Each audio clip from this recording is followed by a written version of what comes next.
So welcome, everybody, to the second hour of Mindshifters Radio. Today is Thursday, September the 30th. Man, this month went by. 2021. Our calling number is 563-999-3581. And press 1, and that puts you in the queue to talk to us. We'd love to hear your comments and questions because that makes this your show. Welcome, Michael. Thank you, dear heart. And welcome, everybody. Honored once again that we get to engage in this awesome conversation, deepening, growing, and expanding this understanding of how our minds are impacted by the dynamics under which it operates, and getting to really tap into and see how the whole process of forming our lives operates, forming our perceptions, the principles behind which the mind operates. Just awesome to understand compared to the way the world looks at the game. And having a tool with which to gain freedom from the generational pain that tends to govern the perception of virtually everyone in every circumstance. You know, recognizing that we have this automatic decision system and opening that automatic decision system to see what the voices are behind the decisions that are made, the automatic processes that take place, taking on the generational patterns that are within each of us. And the fact that those patterns are different in each individual means that in the same circumstance, the automatic decision system serves up something different for each person. And to recognize that when we live in this world of denial, when we live in the game of you made me, that the ability to shift and change our behavior, our perception, the ability to take on the patterns of the generations is compromised when false perception drives and reinforces, actually from inside of us, inflicting pain and suffering on ourselves. When you start to open that system and take a conscious look at the dynamics that are automatic within us, when you bring on the understanding of this man Yeshua 2,000 years ago, instructing us on how the mind works, and in particular how to remove content that never belonged, it just becomes a most amazing thing. And I'm going to shift into reading the next couple of paragraphs from the chapter in the book, Why Is This Happening to Me Again, and What You Can Do About It. For those who are following along, we're on page 121 on the chapter on Clarifying Love. It's a book that's out of print, but you can find it at Amazon or eBay. Used copies are always available there. Lots of them around, fortunately. And or you can go to our website, whyagain.org, and download the book for free in one of many different languages, as you can with virtually all of the tools that we teach. So come and play. Take advantage of the material that's there. Ask questions, share experiences, enhance everyone's process. We're at the point where we're talking to Richard about truth and how if we live in blockage of truth, we literally lock ourselves out of information that would be beneficial. So, you know, we have this thing called a belief system. We call it the BS. Some people have a different reality for those initials, and we like to point out that reality is the output of the human mind. People say, what is reality? And then they go off talking about the universe and the galaxies. It's like, excuse me, that's not reality. That's actuality. Reality is each individual's mind's interpretation, each individual mind's constructs, their perceptual constructs around a given actuality. And so we've been talking about undoing the blockage of truth. And Richard has been up and down in the conversation. We're 2/3 of the way or so through the book, and he's been in love with the conversation. He's been angry about the conversation, or at least his mind tells him it's about the conversation. But with a little realization, he's been showing how his mind plays off of our discussion and how sometimes he's controlled by that. I asked him the question around this idea of, we've discussed abuse and how we tend, when we are abused, we tend to take on the dynamics of the abuser and therefore become abusive ourselves, but we block the awareness that what we classify as abuse, when done to us by someone else, we don't tend to classify as abuse when we do it to them or to some other person. So I asked him the question, have you ever, for little or no apparent reason, been abruptly thrown out of someone's life, or perhaps thrown someone out and wondered why? As a matter of fact, I was just thinking about a time when a seemingly close friendship ended over an inconsequential argument, Richard answered. She blamed me for something I knew nothing about, and there was no way to convince her to think about it differently. I've often wondered why that happened. But I think you maybe just explained it. I'm understanding for the first time. Her mind can only give her evidence she needed to make me wrong rather than accept responsibility.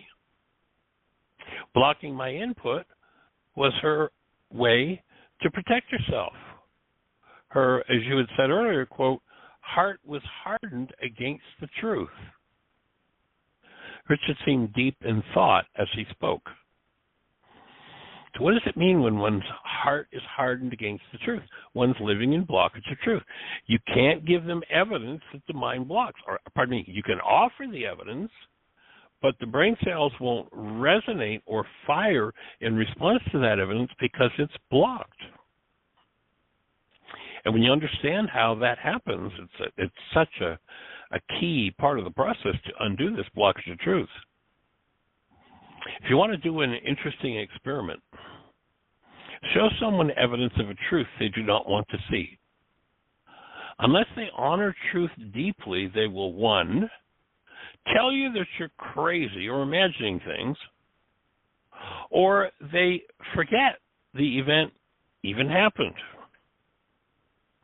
2, they'll leave physically by making an excuse, or mentally by wandering off to other topics and not acknowledging the conversation you're attempting to have with them. I remember one time, Jeannie was sitting beside a woman in a workshop we were doing. We're on the road, and this woman asked a question, and I started to answer her question directly, and she literally turned around and started to walk out of the room. And Jeannie was like, well, wait a minute, what are you doing? You just asked, oh. But obviously the information brought up a level of stress. When we live in blockage of truth and someone brings us truth, stress goes up in the mind. And what happens when stress goes up like that is one of two things. The stress is either attached to getting rid of the information that's bringing the stress up, that's elevating the stress level, or the stress attaches to correcting whatever it is internally that's creating that elevated stress. So that's two things that happen. A third one is they'll turn on you with some form of manipulation, usually anger, to stop you from presenting your information or accuse you of a similar defect, telling you about a time when you did the same thing as though that justifies their behavior and makes them, quote unquote, right. Fourth response will be they'll attack you fiercely in a manner that is all out of proportion with the issue involved. You'll wonder what hit you. Chances are you'll end up unwelcome in that person's life. If you continue to present the evidence that they're in denial about, be prepared to duck so you keep your head, I said, half jokingly, because there is so much insanity in our culture. You know, you go back and you hear that story about John the Baptist, and, you know, he tells the king and queen something that the king and queen are in blockage of truth about. They don't want to hear it. And what do? They literally have his head removed. Metaphorically, that's what happens when people live in blockage of truth and you present information that elevates their stress level. They will tend to, in some way, shape, or form, want to shut you down or remove your head. And if you're going to play that role for some, if you're going to play John the Baptist, there are two skills that it's really important to develop. And I say that because there is this insanity in our culture. And that is, if you're going to play that role for someone, you want to, one, know when to duck, and or two, when to hold up the mirror, so that this person can recognize that what they're dealing with is an internal experience as opposed to an external experience. The person in blockage of truth, you know, there's a cycle that happens. First, there's denial. No, that's not inside of me, that's caused by you. So denial, our definition of denial in this work, is when I think or speak as though something outside of me is the cause of something inside of me. When I go into that state of denial, I have to hide that inside of me, which is causing whatever my internal reality is. So I have to dissociate from that content. That content that I've dissociated from, when the person shows up bringing truth, resonates what I've dissociated from. So now something that's hidden inside of me is the foundation of the data with which I build my brain's image of them. And so they show up in my mind with my problem attached, and I swear it must be their problem. We call that projection. You know, we live in a culture that tells us that projection is taking something outside of you, or pardon me, that's inside of you and putting it outside of you. That's not projection, that's externalization. So denial leads to dissociation. Dissociation leads to building pictures out of the information resonated by the person who's showing you the truth about something that you're in blockage of. And the information that's being resonated will be massaged so that it looks like you're the cause of it. And then that internal projection, the picture that's created out of the content in the mind, will be externalized, and this person will think they've successfully gotten rid of whatever the situation is. But what you find is they're in great pain or disturbance. They think they've solved the problem, but they're in pain, and now they can believe that somebody else is the cause of their pain. Unless there's a disturbing energy within you, you can't experience pain about anything. Pain isn't about anything. Pain is about the content of energetic dynamics moving within us. It's a huge piece of learning to grasp that, and then to realize that there's a tool with which those energetic patterns can be removed. And the tool is called forgiveness. So recognizing that the Greek idea of forgiveness, I'm going to let you off the hook for what's happening inside of me, is an important part of the learning of what actual forgiveness is. And actual forgiveness is the way that I collapse my mind's lies, and I get back to the truth of what's happening inside of me. When I get back to the truth of what's happening inside of me, although I may be confronting something extremely painful, now I have the opportunity to deliver that energetic pattern in me that is painful to the presence of love. And when I do, what's false about it dissolves. What's painful about it is removed. And it's that removal of the disintegrative aspect or energy behind our pain that is forgiveness. The whole Western world believes that forgiveness is about how I let you off the hook for what's happening inside of me, and nothing could be further from the truth. That's a Greek idea of pardoning. You want to pardon somebody? Great. You want to let somebody off the hook because what they did was off the mark or what have you? Great. But if you're in pain, you're in pain because there's an energetic dynamic moving within yourself, and that dynamic is removable when you can bring the root of it forward into the presence of love. If you deny and dissociate from that pain-causing energy and you build your brain's image of someone else, well, you're still in pain. The pain comes up. But the pain is integrated into your brain's image of the energetic dynamic behind the pain is integrated into your brain's image of that other person. So now you're in an indirect relationship with your pain. As long as you're in an indirect relationship with your pain, you don't have access to it and you can't change it.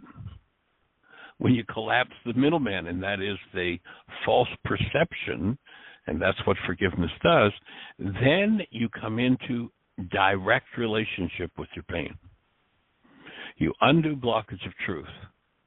And in direct relationship, if holding to active present love is what you're doing when you have that direct access to your pain, then the meeting of those two energetic patterns means that the pain is going to begin its dissolution. It is the removal of what never belonged within your structure. And that is the essence of why is this happening to me again? And we're honored and delighted that you're here to have the conversation. Miss Jeannie, do we have anybody in the phone queue with a hand up or anything happening in the chat room? It is quiet in both places. Well, then let's invite somebody to put up a hand.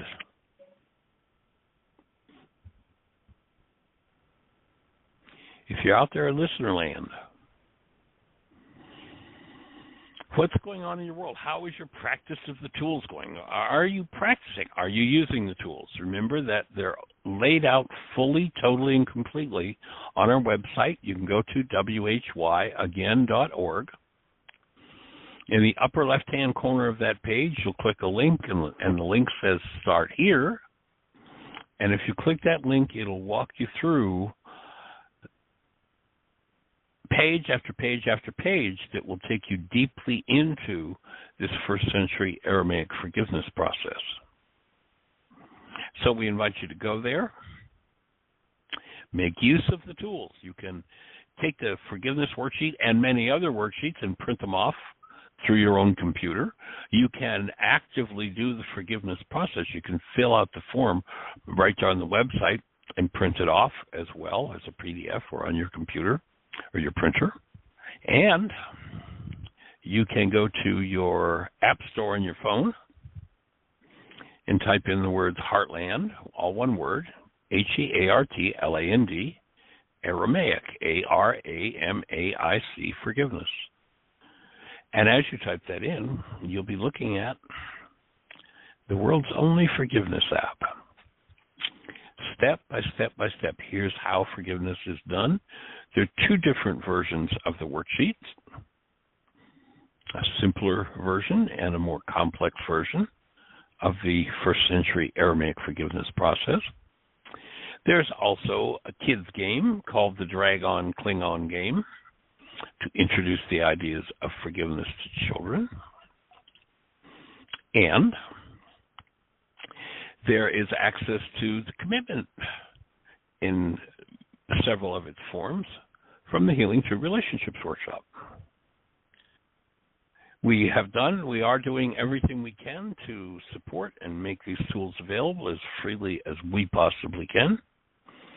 And we're here to answer questions, to support, to assist, to clarify. And so if you're out there in listener land and you're on one of those stations where we can't see you, our call-in number is 563-999-3581. It's 563-999-3581. If you call that number, you'll be listening to the show.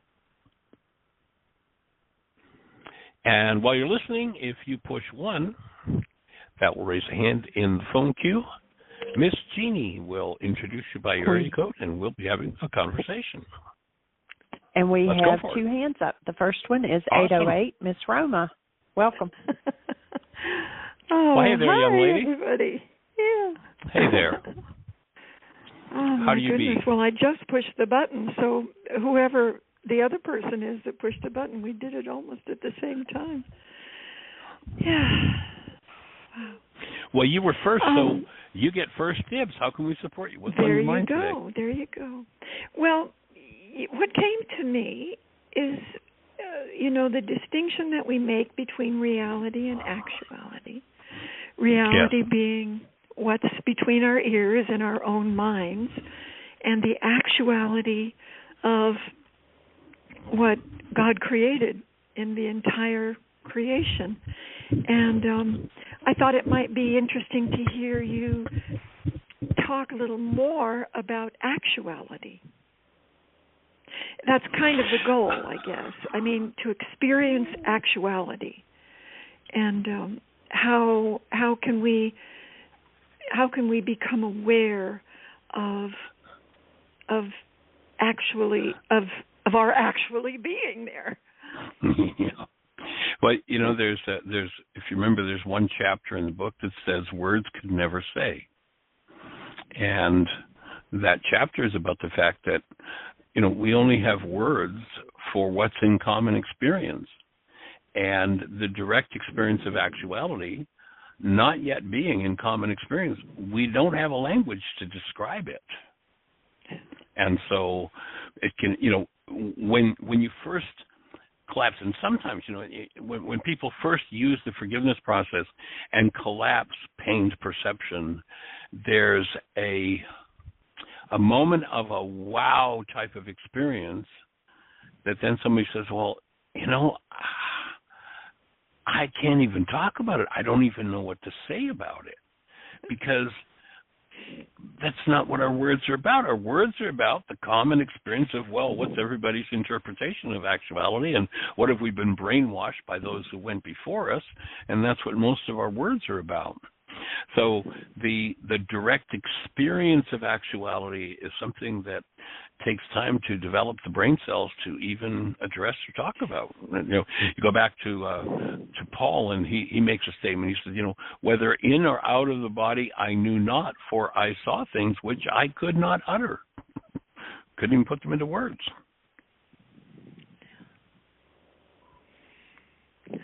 There's the Harvard research that we talk about that says that in a time frame where 10,000 brain cells firing, the max amount of data that goes into our perceptual construct is 9 bits. It's been estimated in that time frame, 10,000 brain cells firing internally, 9 bits show us the perceptual construct that we have for a given experience. And it's been estimated that in that same time frame, there are perhaps as much as 20 trillion bits of data in the actuality. How do you talk about it?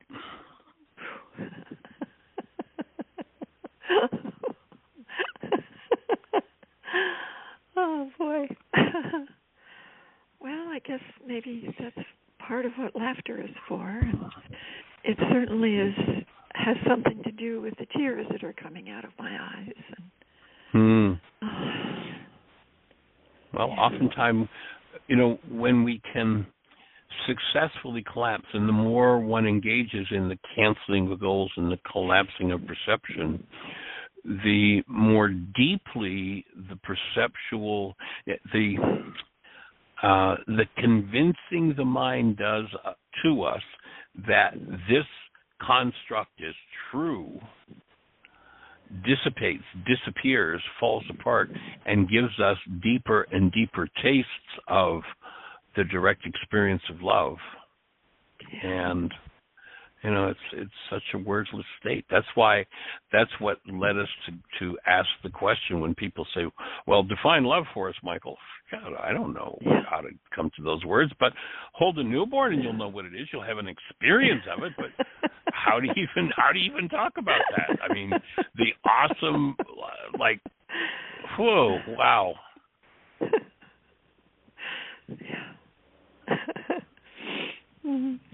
Yeah, bliss, I guess, is part of it. Mm-hmm. Oh, wow. Yeah. I was thinking about this in regard to our granddaughter the other day, and just when I try to, I'm not even sure how to say it. It's almost like I've got this 8-foot 2x4, this experience, this creature, this awesome being, and I'm trying to put her into this 8-inch space between my ears and make sense of it, and it's wordless. It's awesome, it's sweetness, it's presence, and yet I can't. Can I share a moment? Please go for it, sweetie.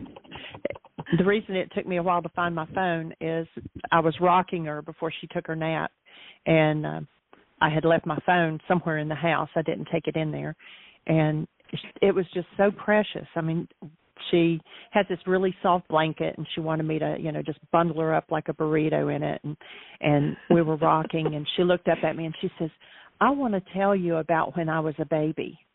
Oh. And I said, okay. And she was just kind of moving her arm and feeling the blanket. And she said, it was when I was learning to walk on my own 2 feet. Mm. And it was just, it was so sweet. And she'd look up at me and I said, I cherish you. And she goes, I cherish you too, Nene. And it was just so sweet. It's hard to explain, but tears just rolled. But how do you put it into words? To some degree, just those simple words that you shared just now does communicate the energetic flow of that divine presence. Isn't it so sweet?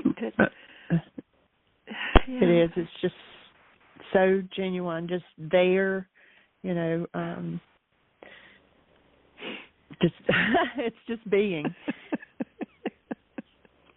And imagine what it would be like, because most people have tasted that to some degree.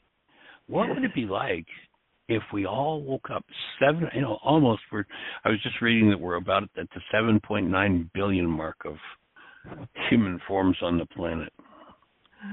What if every one of them woke up in that state tomorrow morning, and we were able to live from that? Which brings into my mind the 100th monkey principle, even just a portion of us. And, that's kind of a mystery, isn't it? That even just a portion of us attaining that awareness would awaken it in everyone, in all of us. It's time. Yeah. And my understanding is that it's a way of joining the whole of the universe in consciousness. That awakening for all of us on planet Earth will connect us to further extensions of existence. And on it goes. Every once in a while, I kind of fantasize about going back when my kids were small. My daughter and son are now 40 and 42. And when they were small, I was in Delray Beach and Fort Lauderdale. And at Unity there, we started a program, myself and two other students of mine started a program in the Unity School. And they had the Delray Beach Unity has, the program is actually still going. It's called Lessons in Living. Mm-hmm. And that actually preceded Laws of Living. That was before we had the Laws of Living course. We had Lessons in Living. That was the title I spoke under or taught under until I had met up with Dan McDougall and co-created the Laws of Living course. He created emotional maturity instruction. I was doing Lessons in Living. But our first lesson, and it's in the worksheet, but the first lesson we took in, and there were three different people with three different sets of skills. Mine was the scientific. There was a woman who was an artist, and there was another woman who her skill was storytelling. And the first week, or pardon me, the first month, we went in 1 week each and did a session with every class in the school. And the first lesson was, when I choose love, it wakes up the love in everyone. Talking about resonance and energy and critical mass, from my point of view. That's not how the other two present it. But I've often fantasized and wondered what it would be like to go back. These are kids from kindergarten to grade 8. They have that full spectrum of classes in that school. What it would be to go back to the records of that school, find those kids today, and see where they are, see what their academic lives were, what their relationship life, just how it impacted them. And then, Julie Haverstick took these tools for years in the school system in Dayton, Ohio. And, I mean, one year she bought all the kids in her grade 1 classroom a commitment shirt and gave it to them as a gift, the kids' commitment on it. I remember one year she shared with us about one of the kids coming back into her classroom when he was in, I forget now, was in grade 2 or grade 3, a little boy, and he came in and he's talking to her and he T-shirt, and under the T-shirt he was wearing to school that day, he had his commitment T-shirt. It's like, I still have it. It's like, wow, how would those kids' lives be? It'd be so much, so amazing to be able to follow up, but we really haven't found a mechanism to do that, but would be interesting. But those seeds were planted. And, it's like throwing it to the wind. You never know where it's going to land. But what we can do is trust and know that something way beyond our own small little human consciousness is really active in every single instant. And yes, we are growing. Yeah. Let's let the other person talk for a while. Just one other thought to throw in that comes to mind is, the idea that we come forward with over and over again to people in the radio show and in the workshops is that love is not something that we do; it's what we are. Yeah. And I have a recall.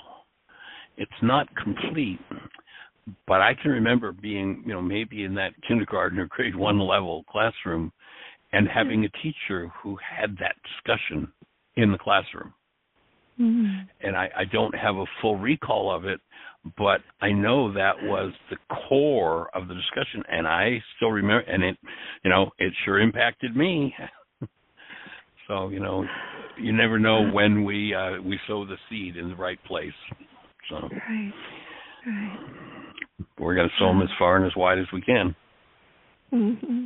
Well, thank you so much. Thank you. All right, young lady, thanks for the questions and thoughts. All right, blessings. Yes. Okay, aloha. Take care. Aloha. Bye. And our next caller is 904. I believe it's Dusty. Welcome. Yes. Aloha, everybody. Welcome, young man. How are you? Well, I'm doing pretty darn well today. Thank you muchly. And by the way, the gal that just spoke, was that Julie? No, Julie is the school teacher I was talking about in Dayton, Ohio. That she actually lives at Heartland now. But that was Roma in Hawaii. She's in Maui. Oh, there was a refreshing sweetness in that voice and consciousness that I went, oh, just sort of kind of, I didn't see that coming. That was nice. And but I was going to respond to something you were talking about, the projection, what's between our ears, and I guess it's the difference between projection and perception, and what is and isn't. And the conundrum that seems to be hanging over this planet to me in some ways around that is, well, I know this is just beat to death, but like, for instance, the 1 or 2% or 3% of the people that have money that run that make money off and we all go, well, why in the world would they want to do that? And aside from the fact that they may have kids or grandkids or friends or anything else that might want to live, and that sort of thing. And I started thinking of 3 people I know. 2 of them are mega rich, mega rich. And one of them years and years ago was a junkie. And they were all the same. I remember one of these fellows that I knew here in town who probably had,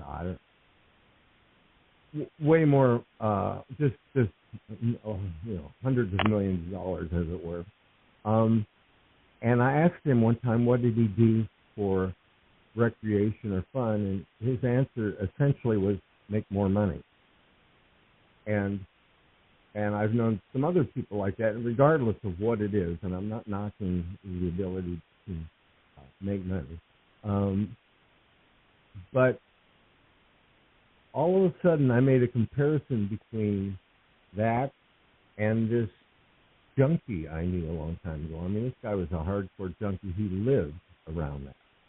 That was, his whole life was consumed by that. That was the focus. Instead of God, love, or whatever it is, it was whatever drug he was doing. And right.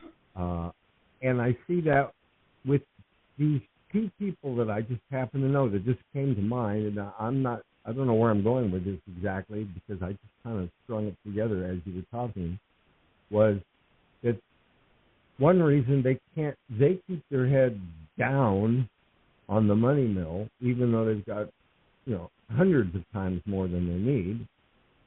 That's their drug. And there's a movie that was made a few years ago. I think it was called Cloud Atlas, something like that. And Tom Hanks and Halle Berry was in it. And Halle Berry, I remember it.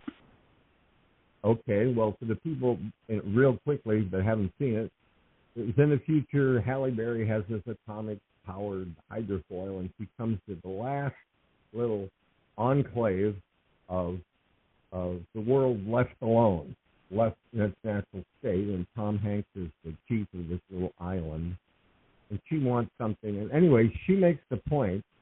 She says, "Why do you want my blah blah blah blah blah my silly little thing when you've already got everything? You've got so much more than we have." And she said, "Yeah, that's the problem." And they did a really beautiful job showing kind of a flashback thing of people in the subway or people here or there, and they were all focused on more. And that sort of explains a little to me, because that old adage about those who haven't learned from history are bound to repeat it. And And I've noticed that the people that are like making money off war, they don't want to learn from history. Some will want to go into. They want to go into that. And I'm thinking that's just kind of some kind of funny addiction. And I'm wondering what your thoughts. Because I just came up with it. What's your thoughts on Well, it? I think you just brought us full circle from the starting point where I talked about the automatic decision system. You know, when perception is driven by goals. If one becomes locked into a goal that says money is the solution to life, or drugs, or sex, or whatever it is, and that construct is never changed in the mind, then it runs the whole person's life. And there's no room for, in that 9-bit space called perception, I have 100 million times what I could ever spend. Maybe I could go and do some good in the world. Maybe I could do something different. The automatic decision system runs the show. And for most people, that's how their lives are run, is by that automatic decision system. And choice, all of that is run by resonance, and choice never enters into the picture. It's not until we function as beings that can introduce, and choice in the context of this work is the ability to introduce something new to the mind that is not already within the system. Most people they call what they do choice, but in reality, it's actually decisions. If I say don't think about the color of your car, what fires in brain cells but the color of your car? That's not a choice, that's a decision. It's just the firing of old information one more time. And most people live their whole lives in this decision-making machine called mind. And ultimately, to heal and to open the higher faculties where we bring something new into the mind means that we have to be out of our minds. That's not an easy thing to do. Right. And I hear you. And what popped in my mind was the picture of the little squirrel cage, the treadmill. Yes. Yeah, and a treadmill, and especially in the last few years, and I've had other people comment on this too a little bit, but it seems that there's a tendency, because of what's going on or wherever people's consciousness have gone to, that there are a lot of people that are just completely married to that treadmill. That's it. Yes. And it's that treadmill. Yeah. And I can go to the beach, and I can see somebody walking right past me, like on a boardwalk, and I can say hi, friendly, and I mean it. And they won't even look up. They won't even get out of whatever they're in, and quite often. And I always wonder at that, because I feel like Ohana, the family of man, is what this whole humanity thing is about. We're all in it together, and but if we can't come out of our little shell, our own personal treadmills, and I certainly I'm looking at mine, makes me look for mine more. I just want to be. I would just love it. I just love. There's been times in my life during different demographic phases where people were more open. They weren't so much on a treadmill, and life was so much more fun. Generally, now I understand that you've got a big family, an extended family, and a big following. So you've got a lot of people that are connected of higher consciousness to plug in and out. But most people that don't have that kind of thing are getting more and more isolated. And I don't like that trend, to tell you the truth. And I go back a little bit to that wonderful little diagram that you sent me, which I love, which said that because I had mentioned the word intention, and that diagram seemed to indicate that intention are the stuff that our goals are made of, and our goals ultimately inform our perception, and how I just love how things work. I know I'm not making a complete concept here. I'm just kind of spewing out what's pretty complete for me. At this point. Okay, good. I'm with you.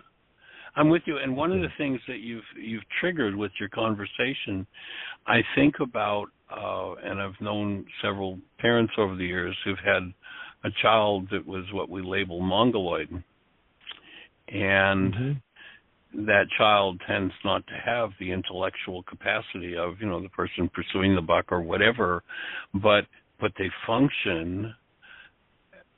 It's like they've bypassed the whole mental construct of the world, and they function as love. They function as this sweet presence. Yeah. And I think they bring us the gift. They give us the gift of, hey, folks, this is what you're really designed for. Yeah, you could have an intellect to work with it and have other capacities, but this is the main one that you're missing. Like, wake up to it. To me, is the gift of, and I've known parents of children who were what we call mongoloid, and the descriptions they have of the sweetness and the gift of presence, of being that they bring is so profoundly powerful. Oh, yeah, kind of without the distraction in a way.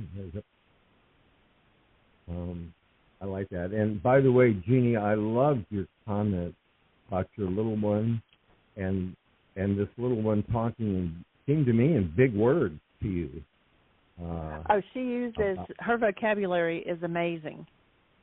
And it's, she just totally uses the language, perfect, her verbs and nouns and adjectives, and it's amazing.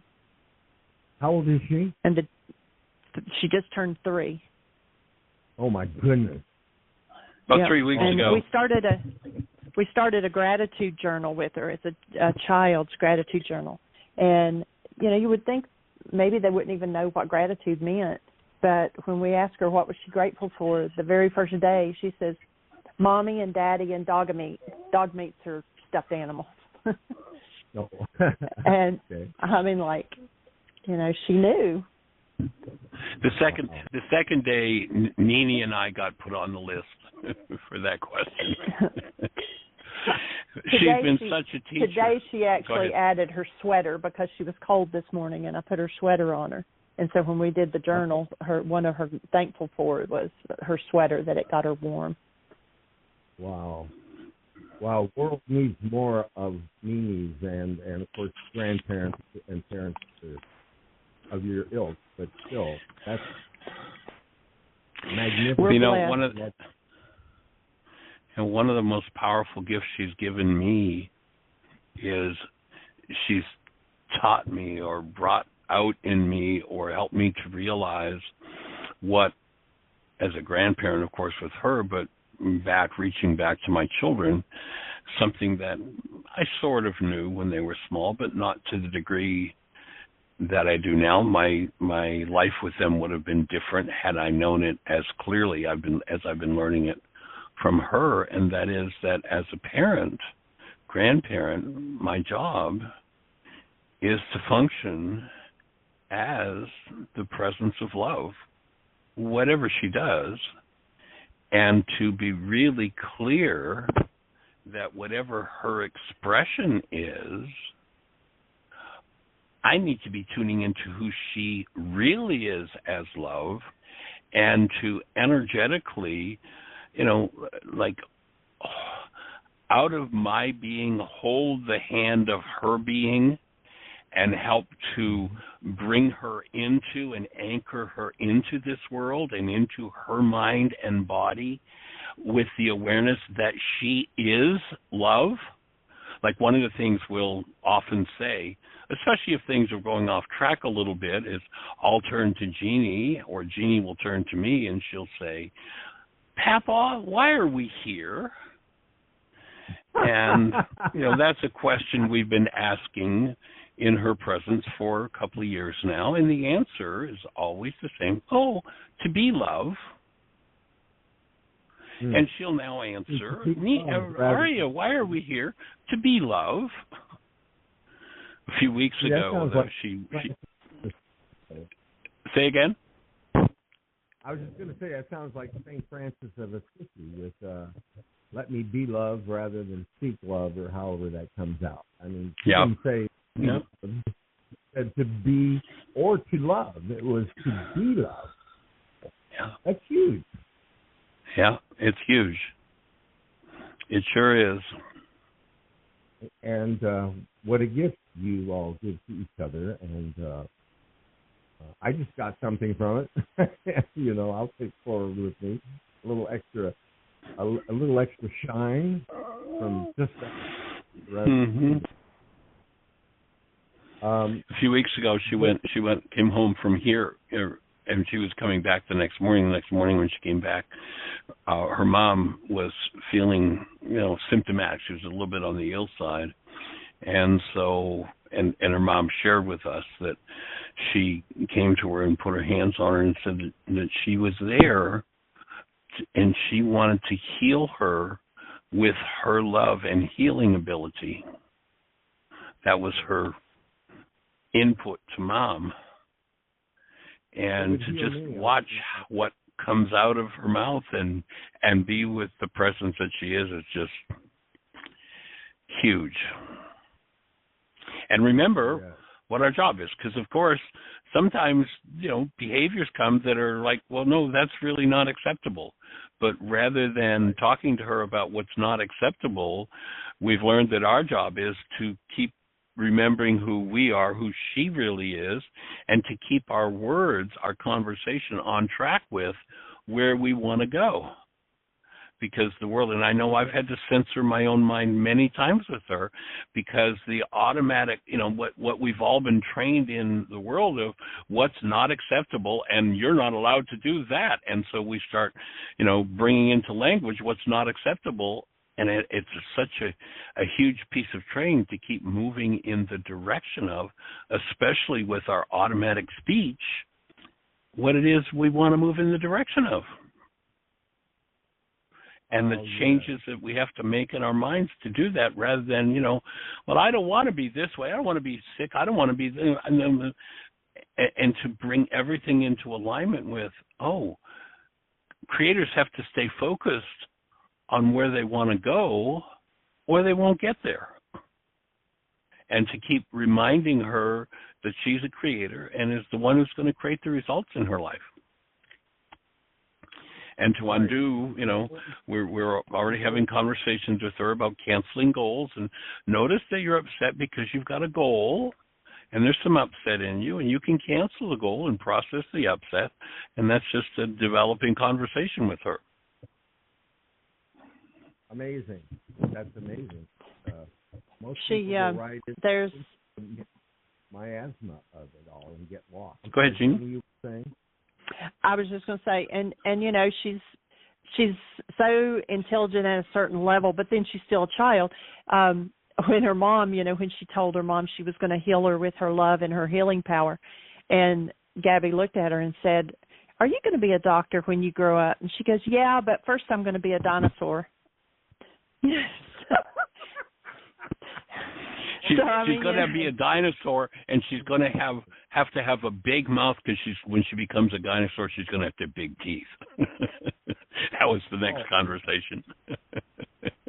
So the next day that we had her, we actually took her to a dinosaur museum that's about 20 minutes from here, where they discovered some actual dinosaur bones. And so we took her there so she could, tap into the dinosaurs. She taps in on different levels on different days. It's she'll sit and watch a college level instruction on the anatomy and how the intestines works or how the heart works or whatever, and she just sits there and just absorbs. And then other days she's not interested in that at all. So we just kind of play off of her and what's her, sensitive period for that day, what's she wanting to learn, what's she wanting to absorb. And so we just kind of follow her lead on that. But it's amazing. Oh yeah, that's what a dance. That's a beautiful dance that you do. And I'm getting this huge takeaway from this the last few minutes, and this thing that you both mentioned about Mimi was I need to do a better job of what you're trying to do with her, with myself, because I find myself lapsing into just stupid, non-productive stuff that's even slightly negative or something for a period of time, then I'll catch myself and snap out of it and try to refocus on the love and what the big picture is here and what I'm really about. But I do find myself just like a petulant child. I live alone, so I don't have anybody else to kind of catch me up, as it were, to work off each other. So I have to catch doing that, and that's quite a self-discipline. It's one of the reasons I need to meditate every day, just to make sure I'm not. But I can find myself thinking something stupid because there's some hateful guy down the road with the dog or whatever. Already crossed this lane. And I'll chewing on that instead of going, oh, let's just love this guy and just go yay. Yeah, let's just be the presence of love, Yeah. One of the be that presence rather than try to do it, because we can't do it.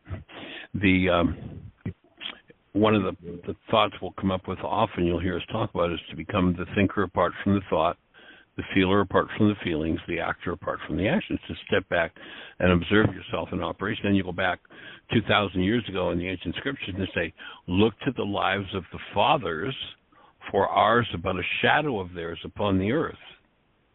And that's where the power person dynamic comes in from the codependence work that we do, is to recognize that power person dynamic literally runs virtually every mind on the planet until we understand it and reach in and heal its dynamics. And it's automatic decision system when it kicks in. Yeah. Well, I have to tell you, and I think I'm going to sign off a bit very shortly, and but after I tell you, thank you for sending that schematic, because I thought that's really fun. Awesome. Well, we are down to the last minute or so, we'll just say much appreciation for the thoughts and the conversation. Okay. All right, sir. And I appreciate it because I'm taking away this be-love thing from a 3-year-old. I love it. I'm with you, my friend. Have a blessed one. Lots of love. To all of you. Okay. Everybody, create the best year yet of your eternal life. It's an awesome gift to give the world. You can give it. The world needs it. Blessings.